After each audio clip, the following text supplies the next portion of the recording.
네, 권영훈의 집중탐구 코너 이어가겠습니다. 최근 고금리 영향으로 전세 월세화 현상이 심화되고 있는 상황입니다. 월세 선호 현상이 가져올 변화에 대해서 오늘 집중적으로 살펴보겠습니다. 권영훈 기자 나와 있습니다. 권 기자, 오늘도 역시 내용 보기 전에 이번 주 집값 상황부터 보겠습니다. 네, 이번 주 전국 아파트 가격은 전주보다 0.38% 떨어져 지난해 5월 이후 42주 연속 내림세입니다. 다만 낙폭은 2주 연속 축소됐습니다. 지역별로 세종이 가장 많이 내렸고 그다음에 경기와 대구, 부산 순으로 하락했습니다. 이번 주 서울 아파트 가격은 전주보다 0.26% 떨어져 39주 연속 내림세입니다. 전국과 마찬가지로 2주 연속 낙폭은 줄었습니다. 금천구와 강서구가 강서구 순으로 많이 내렸고요. 서초구가 보합권에 근접하는 등 강남권이 이제 낙폭을 크게 줄인 게 특징이라고 볼 수 있겠습니다. 한국부동산원은 부동산 추가 가격 하락에 대한 기대 심리로 매수인 우위 시장이 지속되며 금매 위주로 거래가 이루어지고 있다며, 다만 부동산 규제 완화 조치와 금융권 대출금리 하락 영향으로 주요 단지 상승 거래가 일부 발생하면서 전체적으로 하락폭이 축소됐다고 설명했습니다. 이번 주 전셋값도 보겠습니다. 전국 아파트 전셋값은 0.63% 떨어졌지만 전주보다 낙폭은 줄었습니다. 서울과 수도권 그리고 지방 모두 전셋값 하락세는 계속적으로 이어지고 있습니다. 요즘 임대차 시장을 보면은 전세보다 월세를 찾는 수요자들이 늘어가고 있다고 합니다. 금리가 계속 오르면서 이자 부담이 커지는 영향이고요. 상황이 이렇다 보니까 일부에서는 전세 제도가 아예 사라지는 것 아니냐 하는 우려도 제기가 된다고 합니다. 이 전세 월세화 현상은 언제까지 이어질지 보겠습니다. 권 기자, 요즘에 월세 거래가 얼마나 늘고 있는 겁니까? 네, 조사기관이 이제 발표를 했는데요. 경제말레비 국토교통부 실거래가 공개 시스템을 분석한 결과 지난해 전국 아파트 임대차 거래 중 월세 계약 비중이 42.7%를 기록했습니다. 105만 건 중에 45만 건이 월세 거래였다는 건데요. 정부가 그 관련 통계를 작성한 2011년 이후에 최고치입니다. 보통 이제 표에서도 보시다시피 30%를 유지하다가 지난해 큰 폭으로 이제 늘었죠. 다만 이제 올 들어 이제 전세값이 계속 떨어지면서 전세 비중은 또 다시 또 소폭 늘어난 상황입니다. 전세의 월세와 그 배경은 뭘까요?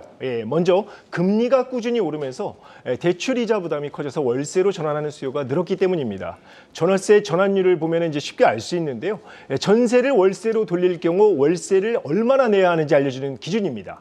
KB부동산에 따르면 1월 서울 아파트 전월세 전환율은 3.84%입니다.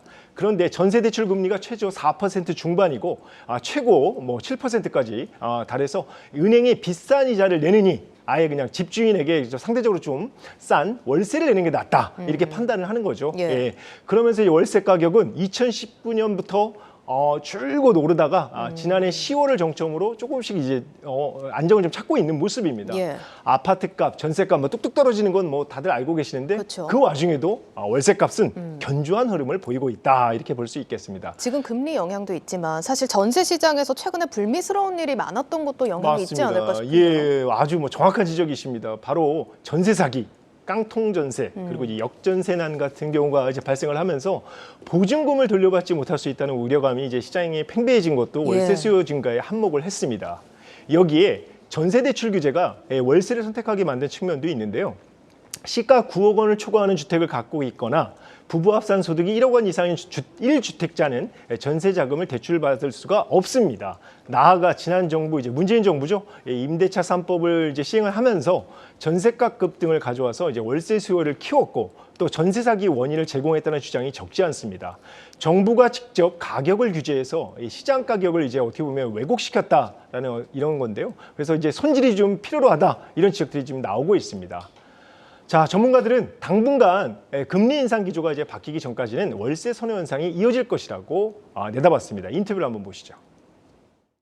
은행에서 5%, 6%의 대출을 받아서 전세금을 지불하게 되면 이자도 내야 되지만 원금을 상환해야 되는 부담감이 있는데 월세를 주게 되면 전환율이 4% 정도밖에 안 됩니다. 그래서 월세를 선호하게 되고요. 깡통 전세나 전세 사기 사건이 나타나면서 세입자들이 반전세나 월세를 선호하게 되거든요. 이런 현상 아마 고금리가 지속되는 한 당분간 지속될 가능성이 있는데 만약에 금리가 낮아진다면 다시 전세가 늘어날 가능성이 높습니다. 예, 고금리 상황은 또 당분간 지속될 수밖에 없는 환경이기 때문에 뭐 요즘에 나오는 얘기를 들어보면은 임대차 시장에서 전세 매물이 아예 사라지는 거 아니냐 이런 얘기도 많고요. 이거를 전세 종말론 이렇게 부르던데 어떻게 봐야 될까요? 네, 전세는 전 세계적으로 한국에만 있는 유일한 제도입니다. 대부분의 나라의 임대차 시장은 월세로만 구성이 되어 있죠. 앞서 말씀드린 대로 지난 정부에서 임대차 3법이 이제 시행이 되면서 전세의 월세화가 이제 빠르게 진행이 됐고 현재 그 고금리 기조 아래 그 월세 비중이 전세에 거의 이제 육박할 정도입니다. 시장에선 이러다가 전세 제도가 아예 사라지는 거 아니냐라는 목소리들이 적지 않습니다. 그러나 이제 전문가들은 임대인, 임차인 모두 그 전세 제도의 편익을 누리고 있는 상황이어서 완전히 사라지기는 어렵다라고 이제 단언을 했습니다. 인터뷰를 함께 보겠습니다. 임대인에게는 주택을 투자하는 금융 수단으로서 역할을 하고 또 임차인의 입장에서는 자가로 넘어가기 위한 어떤 징검다리 역할을 하고 있는 부분들이 뭐 없지 않아 있기 때문에 그로 인해서 뭐 완전하게 전세가 사라지기는 쉽지 않을 것 같고. 네, 그리고 이제 한국 사회만의 이제 특성이죠. 전세 제도를 이제 보통 어떻게 이용을 하냐? 약간 증여 형태로 이제 많이 이용을 좀 하고 있습니다. 부모가 이제 결혼을 하려는 자녀에게 전세 자금을 이제 마련해 주는 게 이제 일반적이지 않겠습니까? 그러다 보니까 이제 전세 비중은 최소한의 전세 비중은 유지될 것으로 전문가들은 내다봤습니다. 다만 전세 제도가 이제 자가로 가기 위한 이제 과거의 강제 저축 수단이었지만 오늘날은 이제 어떻게 보면 전세 제도의 기능과 역할이 레버리지 투자 수단으로 이제 좀 바뀌고 있습니다. 그러다 보니까 이제 전세값 상승 때 갭 투자가 이제 성행을 했다가 또 집값과 전세값이 동반 하락하면서 깡통 전세나 전세 사기 등 이런 부작용들이 이제 나타나고 있는 건데요. 전문가들은 전세 제도가 전세값 상승을 기반으로 만들어졌는데 전세값이 계속 이제 떨어지다 보면은 이제 레버리지 리스크가 사회가 감당하기 어려운 수준에 이를 수 있다고까지 경고를 했습니다. 한번 보시죠.